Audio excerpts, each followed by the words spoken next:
तो चलिए दोस्तों, आज का हमारा टॉपिक है conducting that is metallic slab placed in uniform electric field. तो हम स्टडी करने वाले हैं कि एक कंडक्टर या मेटल को जब हम इलेक्ट्रिक फील्ड में प्लेस करते हैं तो कैसे बिहेव करेगा। तो इलेक्ट्रिक फील्ड कैसे अप्लाई करेंगे, ये हमारे पास दो प्लेट्स हैं, पैरेलल प्लेन शीट्स हैं। जैसे ये शीट एक लिया मैंने, एक शीट इधर रखा है ऐसे इस टाइप से, और इनके ऊपर चार्ज है। तो इसके ऊपर जो चार्ज है वो पॉजिटिव चार्ज है इस प्लेट के ऊपर, और इसके ऊपर जो चार्ज है वो नेगेटिव चार्ज है।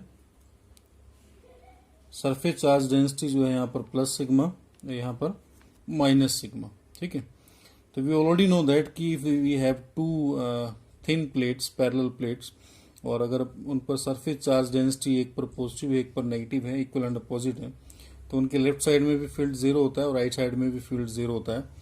इलेक्ट्रिक फील्ड जो सिर्फ इनके बीच में काम करता है। तो ये इलेक्ट्रिक फील्ड लाइंस हैं जो पॉजिटिव से नेगेटिव प्लेट की तरफ इस टाइप से हैं। तो ये आपका अप्लाइड इलेक्ट्रिक फील्ड है which is sigma bye epsilon not. ठीक है, तो this is applied electric field जिसको हमने ई नोट से लिखा है। तो अप्लाइड इलेक्ट्रिक फील्ड जो सिग्मा बाय एप्सिलॉन नोट है, सिग्मा आप समझ सकते हो वो क्या है, अप्लाइड सरफेस चार्ज डेंसिटी, जो हमने इस पर चार्ज जो इसको अप्लाई किया है। तो ये हमने इलेक्ट्रिक फील्ड सेटअप किया है। अब इस इलेक्ट्रिक फील्ड के अंदर अगर हम एक कंडक्टर जो है वो प्लेस कर दें तो वो कैसे बिहेव करेगा। तो ये मान लेते हैं कि एक कंडक्टर हमने लिया है, कंडक्टिंग स्लैब, मेटेलिक स्लैब। तो इस मेटल की स्लैब को, जिसकी थिकनेस जो है वो टी हमने सपोज कर ली है, तो इसको इसके अंदर प्लेस किया है। ठीक है, तो ये अब कैसे ये जो है इलेक्ट्रिक फील्ड जो इसके अंदर कैसे बिहेव करेगा उसको हम लोग स्टडी कर रहे हैं। तो वी नो दैट जब भी मेटल को इसके अंदर रखेंगे तो मेटल के अंदर तो फ्री चार्जेस होते हैं, फ्री इलेक्ट्रॉन्स होते हैं। तो इलेक्ट्रिक फोर्स काम करेगा उनके ऊपर। इलेक्ट्रॉन्स को ये जो पॉजिटिव प्लेट है वो अपनी तरफ अट्रैक्ट करेगी। तो ड्यू टू इंडक्शन की वजह से जो इलेक्ट्रॉन्स हैं वो इस एंड के ऊपर अकमुलेट हो जाएंगे, यानी कि यहाँ पर नेगेटिव चार्ज अकमुलेट हो जाएगा इस एंड के ऊपर कंडक्टर के। ठीक है, कंडक्टर को के सरफेस को लीव नहीं कर सकते, तो यहाँ पर नेगेटिव चार्ज इकट्ठा हो जाएगा, और जो अपोजिट फेस है ये इसके सामने यहाँ पर पॉजिटिव चार्ज अकमुलेट हो जाएगा। Is that clear not. तो ये इंडक्शन की वजह से हो रहा है। ये किसकी वजह से हो रहा है, इंडक्शन की वजह से। तो ये इंड्यूस चार्जेस हैं, इनको इंड्यूस चार्जेस बोलते हैं। तो इंड्यूस सरफेस चार्ज डेंसिटी को सिग्मा डैश ले लेते हैं। तो ये जो है यहाँ पर induce surface charge density sigma dash plus sigma dash, और यहाँ पर माइनस सिग्मा डैश, इस टाइप से आपने इंड्यूस चार्जेस को ले लिया। तो आप समझ सकते हैं कि एक इधर भी अभी पॉजिटिव प्लेट बन रहा है, इधर नेगेटिव प्लेट बन रहा है, तो एक इलेक्ट्रिक फील्ड इस कंडक्टर के अंदर भी सेटअप हो रहा है, इंड्यूस हो रहा है। तो वो जो इंड्यूस्ड इलेक्ट्रिक फील्ड है वो अपोजिट डायरेक्शन में सेटअप होगा। अप्लाइड इलेक्ट्रिक फील्ड ये था इस तरफ को, और जो इंड्यूस्ड फील्ड है वो पॉजिटिव से नेगेटिव हो इस तरफ को, इसके अपोजिट डायरेक्शन में वो इंड्यूस होगा। तो इंड्यूस सरफेस चार्ज जो डेंसिटी थी वो सिग्मा डैश ली थी, तो इसलिए induce electric field sigma dash by epsilon not, इस टाइप से हम इसको लिख लेंगे। ठीक है, अब तो जब भी हमने कंडक्टर प्लेस किया है तो उसमें क्या होगा, when a conductor is placed in between uniform electric field, then opposite charges accumulates at opposite faces of a conductor. तो कंडक्टर की जो अपोजिट फेसेस हैं उन पर अपोजिट चार्जेस जो अकोमुलेट हो जाएंगे। ठीक है, opposite charges accumulate at opposite faces of conductor due to induction. तो ये जो प्रोसेस है इस प्रोसेस को क्या बोलते हैं हम लोग, इंडक्शन। ठीक है, hence an electric field is induced inside the conductor, inside the metal, which directed opposite to applied electric field। ठीक है, तो वो अप्लाइड इलेक्ट्रिक फील्ड के अपोजिट डायरेक्शन में डायरेक्ट करेगा। तो एक तरह से अब जो यहाँ पर दो फील्ड यानी कि काम कर रहे हैं, ये अप्लाइड फील्ड है ई नोट इस डायरेक्शन में, ये इंड्यूस्ड फील्ड है। तो नेट इलेक्ट्रिक फील्ड क्या हो जाएगा, इन दोनों का वेक्टर सेम। हेंस जो नेट इलेक्ट्रिक फील्ड है इनसाइड कंडक्टर या मेटल, तो कंडक्टर या मेटल की बात करें तो जो नेट इलेक्ट्रिक फील्ड है वो कितना बनेगा, तो नेट इलेक्ट्रिक फील्ड बनना चाहिए एक आपका जो अप्लाइड इलेक्ट्रिक फील्ड है और एक जो इंड्यूस्ड इलेक्ट्रिक फील्ड है, इनका वेक्टर सम। और दोनों फील्ड्स जो है वो 180 डिग्री के एंगल पर आप देख सकते हो कि एक फॉरवर्ड डायरेक्शन में एक उसके अपोजिट डायरेक्शन में। जब इनका वेक्टर सम करेंगे तो ultimately you will get minus sign. तो जो नेट इलेक्ट्रिक फील्ड है वो आपके पास आ जाएगी अप्लाइड माइनस इंड्यूस्ड, ये इस टाइप से हो जाएगा। तो नेट इलेक्ट्रिक फील्ड अप्लाइड की वैल्यू पुट कर दी तो अप्लाइड इलेक्ट्रिक फील्ड ये है सिग्मा अपॉन में एप्सिलॉन नॉट, और जो इंड्यूस्ड इलेक्ट्रिक फील्ड है वो क्या बन जाएगी sigma dash divide by epsilon not. ठीक है, वेर सिग्मा डैश इसको क्या बोलते हैं, induced surface charge density, induced surface charge density. ठीक है, और मेटल के केस में, मेटल या कंडक्टर के केस में सिग्मा और सिग्मा डैश एक दूसरे के इक्विवेलेंट अपोजिट होते हैं। फॉर मेटल्स या conductor sigma is equal to sigma dash. तो न्यूमेरिकली जो applied surface charge density induce surface charge density की इक्वल होगी। दिस इंप्लाइज जो नेट इलेक्ट्रिक फील्ड है इनसाइड द मेटल या कंडक्टर वो क्या बनेगा, जीरो। ठीक है, तो कंडक्टर के अंदर कोई भी इलेक्ट्रिक फील्ड काम नहीं करता। जब भी किसी मेटल प्लेट को आप इलेक्ट्रिक फील्ड में प्लेस करेंगे तो इंडक्शन की वजह से जो अपोजिट चार्जेस हैं अपोजिट फेसेस के ऊपर अकमुलेट होंगे और एक इलेक्ट्रिक फील्ड इसके अंदर अपने आप से इंड्यूस होगी, सेटअप होगी, जो कि अप्लाइड इलेक्ट्रिक फील्ड को कैंसिल आउट कर देगी, यानी कि उसके अपोजिट डायरेक्शन में होगी। और जो इंड्यूस चार्जेस हैं वो हमेशा अप्लाइड चार्जेस के इक्वल एंड अपोजिट होंगे। अब यहाँ पर एक क्वेश्चन ये भी राइज होता है कि अगर हम इन बिटवीन अगर ये जो अप्लाइड चार्जेस हैं इनको इंक्रीज कर दें तो क्या होगा, अगर हम applied surface charge density increase कर दें तो क्या होगा, तो क्या नेट फील्ड बनेगा इसके अंदर। तो जब आप अप्लाइड चार्जेस को इंक्रीज करेंगे तो जो इंडक्शन है वो फिर से सेटअप होगा, यानी कि ये तब तक ये इंडक्शन चलेगा जब तक कि इंड्यूस चार्जेस अप्लाइड चार्जेस के इक्वल नहीं हो जाते, यानी कि net electric field inside the metal फिर से क्या बन जाएगी, जीरो। तो hence net electric field inside metal is always zero. तो नेट इलेक्ट्रिक फील्ड जो होगी वो मेटल के अंदर इस केस में हमेशा क्या रहेगी, जीरो। तो उसके अंदर कोई भी फील्ड जो है वो काम नहीं करेगा। तो ये बात आपने याद रखनी है कि मेटल के लिए for metal placed in electric field, अगर मेटल को इलेक्ट्रिक फील्ड में भी हम रखेंगे तो भी जो मेटल के अंदर इनसाइड जो नेट इलेक्ट्रिक फील्ड है वो क्या रहने वाला है, जीरो। तो अगर हम फील्ड लाइंस ड्रॉ करें जैसे इस केस के अंदर, तो इसके आउटसाइड आप ड्रॉ करोगे कि ऐसे फील्ड ट्रेवल कर रहा है अप्लाइड इलेक्ट्रिक फील्ड, तो इसके अंदर कोई फील्ड नहीं है, तो अंदर फील्ड लाइंस आपने शो नहीं करनी है, अंदर इलेक्ट्रिक फील्ड जीरो। आप सिर्फ बाहर बाहर जो है इनको ड्रॉ कर सकते हो इस टाइप से। तो अंदर जो नेट इलेक्ट्रिक फील्ड है उसको आप लिखेंगे कि नेट इलेक्ट्रिक फील्ड क्या है मेटल के अंदर, जीरो। ठीक है, तो मेटल के केस में ऐसा होता है। फिर इस रिजल्ट्स, ये जो हमने रिजल्ट ड्रॉ किया है इसके कुछ डिस्कशन आप समझ सकते हो, इसके कुछ इंपॉर्टेंट पॉइंट्स।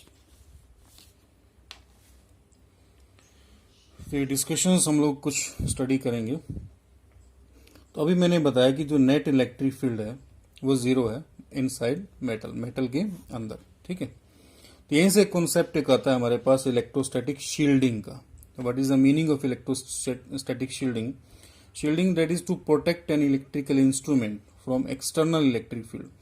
तो हम ये चाहते हैं कि कोई भी इंस्ट्रूमेंट जो है उसको उस पर इलेक्ट्रिक फील्ड काम नहीं करे, उसको इलेक्ट्रिक फील्ड से बचाना है, प्रोटेक्ट करना है, तो क्या करेंगे।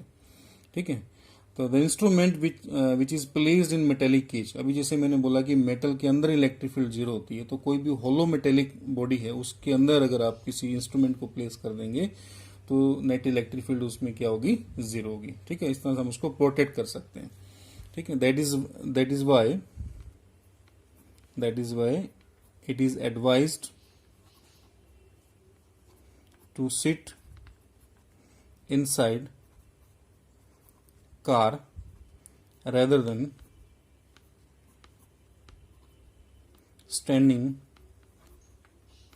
under tree during lightning। तो जब लाइटनिंग हो रही होती है, जब बिजली कड़क रही होती है, तो उस दौरान पेड़ के नीचे खड़े होने की बजाय कार के अंदर बैठना जो है वो सेफ होगा।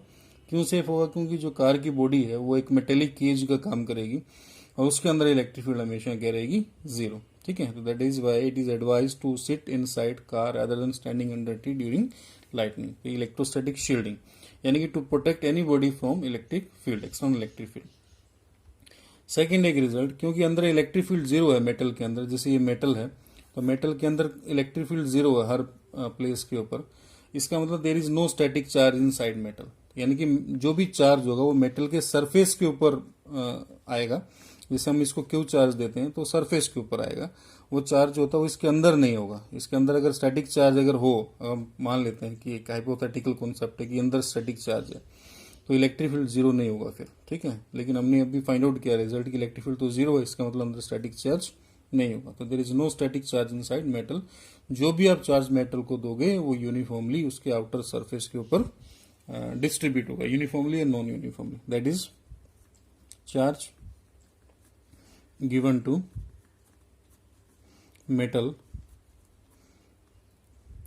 Distributed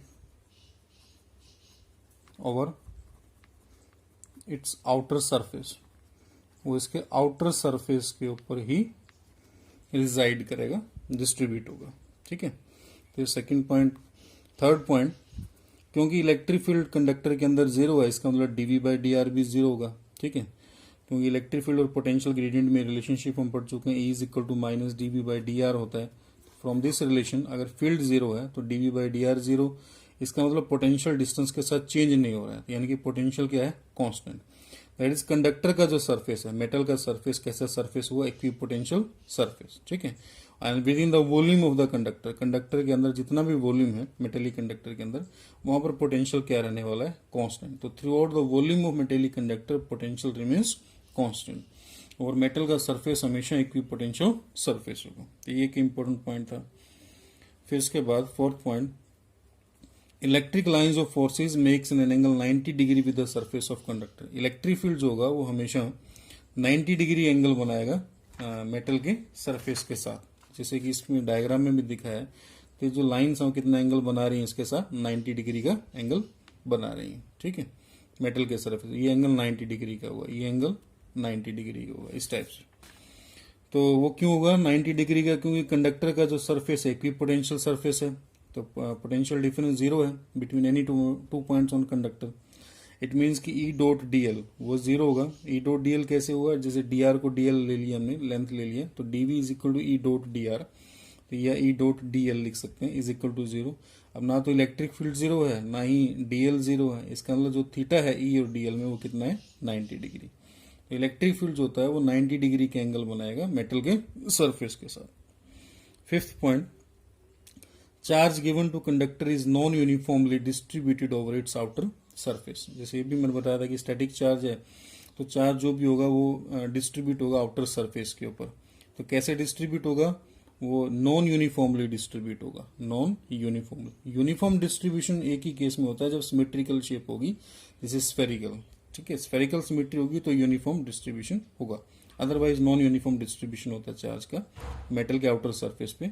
and surface charge density जो होगी वो मैक्सिमम होगी एट द पिन पॉइंट्स और शार्प पॉइंट्स। जैसे मान लीजिए कंडक्टर है, ठीक है, इसको हमने चार्ज दिया तो सरफेस चार्ज डेंसिटी कहाँ पर मैक्सिमम होगी? ये जो पिन पॉइंट है, ये बिल्कुल जो टिप है, यहाँ पर सरफेस चार्ज डेंसिटी मैक्सिमम होगी। ठीक है, तो जितने भी पिन पॉइंट्स हैं वहां पर सरफेस चार्ज डेंसिटी मैक्सिमम होती है। ठीक है, या शार्प पॉइंट जो, तो इनके थ्रू जो कंडक्टर है वो इजीली चार्ज अप भी होता है और डिस्चार्ज भी होता है। That is conductor can easily charge और discharge through these points known as, this is known as corona discharge। ठीक है, थ्रू पिन पॉइंट, तो इन पिन पॉइंट्स के थ्रू वो इजीली चार्ज अप भी होता है और डिस्चार्ज भी होता है। And this is also known as action of sharp points. तो आपने देखा होगा कि जैसे जो बड़ी बिल्डिंग्स होती हैं, टॉल बिल्डिंग्स, तो उनके ऊपर इस टाइप से एक त्रिशूल शेप में बनाया गया होता है अर्थिंग के लिए। तो जो भी जैसे क्लाउड्स, चार्ज क्लाउड्स इसके नज़दीक आते हैं तो इन चार्ज को पिकअप करके वो अर्थ में ले जाता है। ठीक है, तो बिल्डिंग्स के ऊपर इस टाइप से त्रिशूल शेप में हम लोग लगाते हैं। इसमें ये मेटल की स्ट्रिप होती है, इसको अर्थ किया गया होता है इसमें। ठीक है, ताकि जो भी क्लाउड्स इसके नज़दीक से गुजरे चार्ज कोलाइड, तो चार्ज जो है वो बिल्डिंग के अंदर से पास ना करे बल्कि इसमें से होकर के अर्थ के अंदर फ्लो कर जाए। तो इसको अर्थिंग किया गया होता है इस टाइप से। फिर नेक्स्ट कॉन्सेप्ट हमारे पास है, ये क्वेश्चन अक्सर इसी बेसिस में पूछा जाता है कि इलेक्ट्रिक फील्ड इंटेंसिटी नियर ए चार्ज कंडक्टर बताओ कितना होगा। तो इलेक्ट्रिक फील्ड इंटेंसिटी नियर ए चार्ज कंडक्टर, उसको शो करना है कितना है। तो ये चार्ज कंडक्टर लिया है, कोई भी शेप हो सकती है। तो चार्ज जो भी हम इसको देंगे वो नॉन यूनिफॉर्मली इसके आउटर सरफेस के ऊपर इस टाइप से रिजाइड कर रहा है, डिस्ट्रीब्यूट हो रहा है।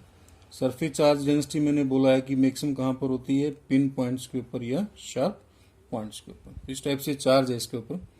अंदर इलेक्ट्रिक फील्ड कितना होगा इसके इनसाइड, जीरो होता है। अभी मैंने रिजल्ट एक स्टडी किया तो मेटल के अंदर इलेक्ट्रिक फील्ड जीरो होता है। हमें ये जो पी पॉइंट है यहाँ पर इसके नज़दीक, यहाँ पर फील्ड इंटेंसिटी फाइंड आउट करना है।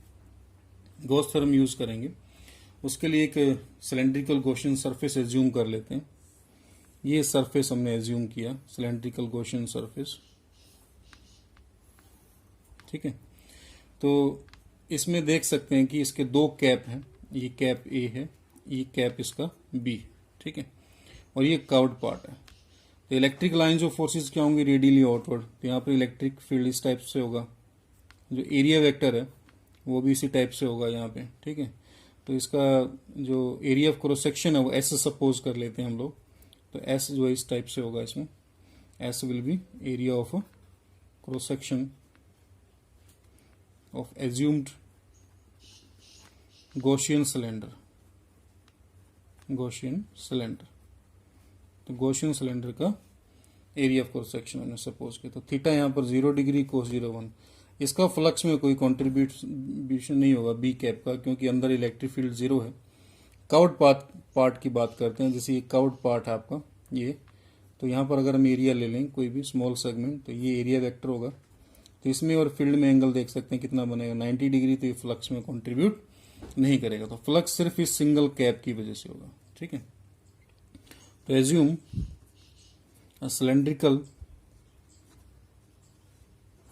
Gaussian surface of area of cross section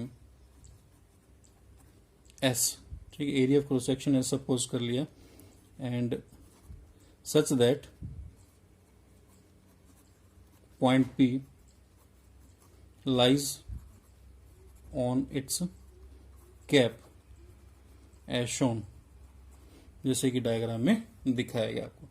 तो एक कैप जो है वो बाहर है और दूसरा कैप कंडक्टर के अंदर। तो कंडक्टर के अंदर फील्ड जीरो है, इस वजह से यहाँ फ्लक्स में इसका कोई कंट्रीब्यूशन नहीं होगा। तो according to Gauss law of electrostatics, जो नेट इलेक्ट्रिक फ्लक्स है for closed surface, it should be equal to net charge enclosed divided by epsilon naught, ये होना चाहिए। तो फ्लक्स में किस किस का कंट्रीब्यूशन है, फ्लक्स में कंट्रीब्यूशन बी कैप का, फ्लक्स में कंट्रीब्यूशन ए कैप का, इस कैप का। ठीक है, ये दोनों कैप्स हैं, ये भी कैप है। और फ्लक्स में कंट्रीब्यूशन जो कर्व्ड पार्ट है सिलेंडर का उसका। तो ये net charge and close divide by epsilon not होना चाहिए। अभी मैंने बताया था कि बी कैप जो अंदर है तो इसके इलेक्ट्रिक फील्ड जीरो, तो इसका कोई कंट्रीब्यूशन नहीं है। ए कैप का flux E into S, theta 0 कोस 0 1, और कर्व्ड पार्ट का भी फ्लक्स में कोई कंट्रीब्यूशन नहीं है। तो कितना चार्ज एनक्लोज्ड होगा, तो ये जैसे area of cross section S लिया था, तो ये वाला एरिया एस है ये वाला। तो ये जितना चार्ज आ रहा है ये चार्ज आपको लेना है। तो ये हो जाएगा आपके पास sigma S divide by epsilon naught. यहाँ पर सिग्मा क्या है, it will be surface charge density. जो सरफेस चार्ज डेंसिटी है इस पॉइंट के ऊपर वो हमने ले ली है सिग्मा। तो यहाँ से आप इसको सोल्व करेंगे, you will gate E into S sigma S divide by epsilon not. S से एस कैंसल, तो electric field near charge conductor कितना होता है, सिग्मा बाय एप्सिलॉन नॉट। तो यहाँ से आप समझ सकते हैं कि जहाँ पर सरफेस चार्ज डेंसिटी मैक्सिमम होगी वहाँ पर इलेक्ट्रिक फील्ड भी मैक्सिमम होगी। तो इसलिए जो कंडक्टर है वो इजीली डिस्चार्ज भी होगा, जहाँ पर इलेक्ट्रिक फील्ड स्ट्रॉन्ग होगा, यानी कि जहाँ पर सरफेस चार्ज डेंसिटी मैक्सिमम होगी, और चार्ज अप भी उन्हीं पिन पॉइंट्स के थ्रू हो सकता है। ठीक है, तो ये था electric field intensity near A charged conductor. Thank you.